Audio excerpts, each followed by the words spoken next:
নজরুল এমন একজন কবি ছিলেন। আমি আমার একটা কবিতা যেটা ডিসি নজরুল স্কোয়ারের প্রধান ফটকে ওটা দিয়ে শুরু করছি। বসত নামন পড়ালেখায়, বসত নামন কাজে, উদাস মনে অধীর হয়ে হাঁটত সকাল সাঁজে। কি হারানোর ভাবনায় সে ভাবত নিত্য রোজ, কেনই বা সে ভাবত কেবল কেউ কি নিত খোঁজ। দুঃখ মিয়া বললে আজি চিনবে তুমি তাকে, অগ্নিবীণার কবি তিনি, বিশ্ব চেনে যাকে। আসানসোলের যেই ছেলেটির মাথায় বাবরি চুল, তিনিই মোদের প্রিয় কবি, বিদ্রোহী নজরুল, বিদ্রোহী নজরুল, বিদ্রোহী নজরুল। এই কবিতাটা কোথায় খোদাই করা আছে জানেন?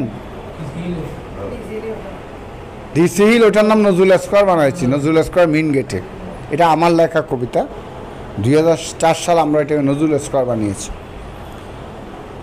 নজরুল এমন একজন কবি, পৃথিবীতে অসাম্প্রদায়িক কবি পৃথিবীতে বললে একজনকে বলতে হবে।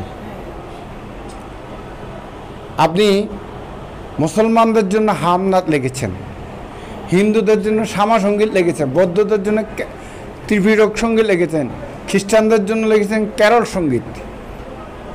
অন্য কোনো কবি, আপনি রবীন্দ্রনাথ ঠাকুরের বলতে পারবেন একটা মুসলমানদের জন্য কবিতা? বলতে পারবেন? জসিমউদ্দিনে বলতে পারবেন একটা হিন্দুদের জন্য কবিতা? পারবেন না।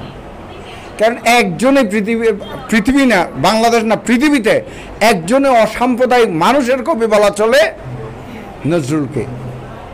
আপনি ইংরেজি সাহিত্যের সেরা কবিতা একজন হচ্ছেন শেক্সপিয়ার। শেক্সপিয়ার অন্যতম সেরা কবিতা একজন, শেক্সপিয়ার। তিনি শুধু খ্রিস্টানদের জন্য লিখছেন ক্যারল সঙ্গীত, মুসলমানদের জন্য লিখতে পারেননি। কিন্তু নজরুল খ্রিস্টানদের জন্য লিখেছেন, পতিতাদের জন্য লিখেছেন বারাঙ্গনা, শ্রমিকের জন্য লিখেছেন, হ্যাঁ শ্রমিকের জন্য লিখেছেন, কুলির জন্য লিখেছেন, তাঁতির জন্য লিখেছেন, নারীর জন্য লিখেছেন, কৃষকের জন্য লিখেছেন, কৃষকের ঈদ। এখন এমন শ্রেণী নাই, প্রেমে লিখেছেন, বিরহে লিখেছেন। আমরা ধন্য যে চট্টগ্রামে নজরুল অনেকবার তিনি এসেছিলেন, অনেক স্মৃতি রেখে গেছেন। আমাদের সন্দ্বীপে গিয়েছিলেন, জাহাজে করে গেছেন, এবং সন্দ্বীপে গিয়ে তিনি গোবাক্তরু জেগে দেখি মোর বাতায়ন পাশে, জেগেছে স্বপ্নচারী নিশিত রাতের বন্ধু আমার গোবাক্তরুর শাড়ি। কে কবিতাটা আমরা নজরুল স্কোয়ারের উপরে খোদাই করেছি। এবং চট্টগ্রামকে নিয়ে কত লেখা লিখেছেন তিনি, যে সীতাকুণ্ড ইকো পার্কে গেছেন। এখন তো গাড়ির পাকা রাস্তা হয়েছে, এখন উঠতে ভয় পায়। কিন্তু 1926 সালে তিনি তার বন্ধু হাবিল্লা বাহার সহ তিনি পাহাড়ের উপরে হেঁটে হেঁটে উঠে গিয়েছিলেন। আকাশে হেলান দিয়ে পাহাড়ে ঘুমায় ওই পাহাড়ের ঝর্ণা আমি গো, ঘরে নাই রই গম উদাও হয়ে বই। কর্ণফুলী নদীতে এই পার থেকে ওই পারে যাচ্ছেন, লিখেছেন আমার সাম্পান যাত্রী না, ভাঙ্গা চান্না ছিল, আমার সাম্পান যাত্রী নালয় ভাঙ্গা আমার তরি, ভাঙ্গা আমার তরি। আমরা ব্রিটিশ বিরোধী সংগ্রামে ইতিহাস জানি,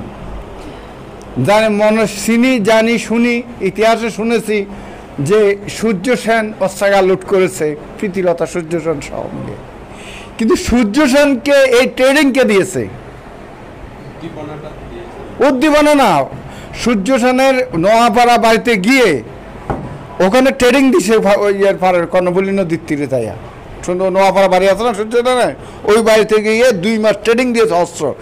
আর্মি থেকে উনি এসেছেন 1919 সালে, 22 সালে ট্রেনিং দিয়েছেন, আর 27 সালে অস্ত্রাগার লুট হয়েছে। 27 সালে না, 27 সালে অস্ত্রাগার লুট হয়েছে। ট্রেনিং দিয়েছিলেন 2 মাস। স্বাধীনতার সংগ্রামে বীর প্রতীক ছিলেন নজরুল। সূর্য সেনকে সূর্য সেন হতে, ইতিহাসে অমর কীর্তি হতে নজরুল ট্রেনিং দিয়েছিলেন।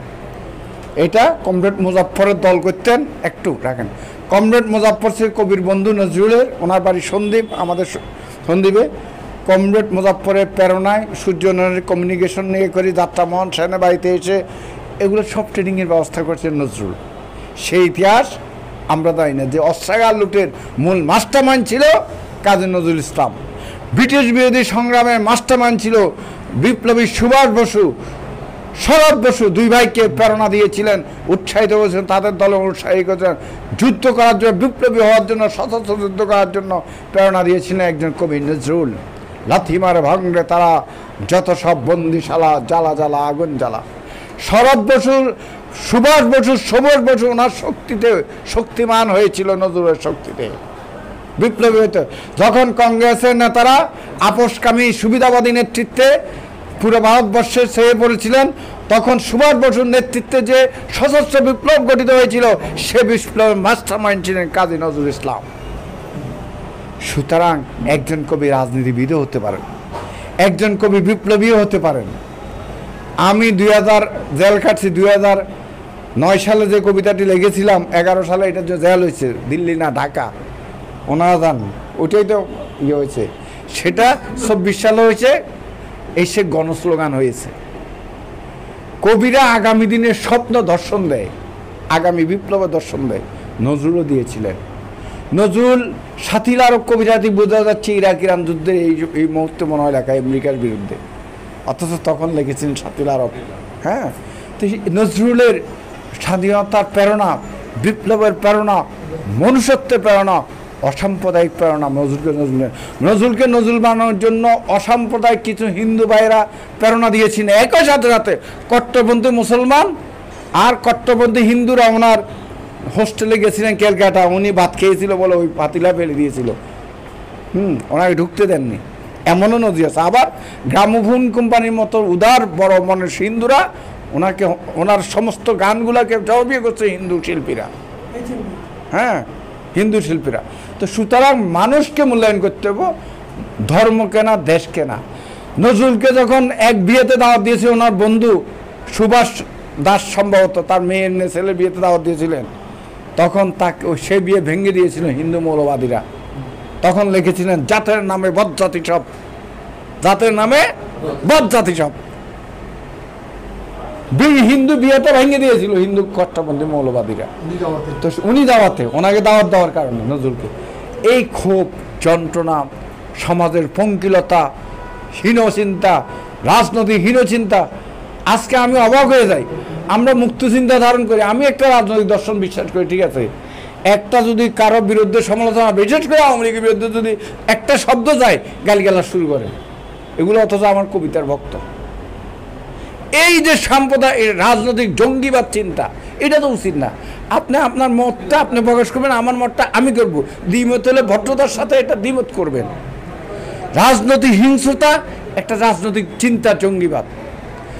এই যে রাজনৈতিক হিংস্রতা থেকে যদি মানুষকে মুক্ত করা না যায়, আরে আপনি কার জন্য মারামারি করবেন?